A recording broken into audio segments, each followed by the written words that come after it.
Hello বন্ধুরা, YouTube channel থেকে আমি আজ প্রথম একটা ছোট্ট পরিমাণে ব্লগ তোমাদের সাথে শেয়ার করতে যাচ্ছি।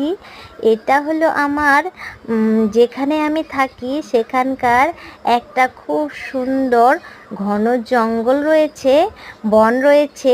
সেই বনের দৃশ্যটা আমি তোমাদেরকে দেখাতে চাচ্ছি। তারপরে এই দেখো, এই বনের চারিপাশটা মাঝখান দিক দিয়ে একটা রাস্তা গেছে, আর পাশেই ধানের ক্ষেত, অনেক জমি এখানে চাষ করেন। আর এই দেখো, এটা হচ্ছে ঘন জঙ্গল, সবুজ প্রকৃতি দিয়ে ভরা।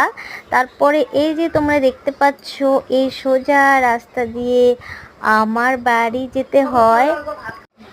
আর এই যে এই চারিপাশ প্রকৃতিটা তোমাদের কেমন লাগলো অবশ্যই তোমরা কিন্তু একটু জানাবে। আর তোমাদের ভালোবাসা দিয়ে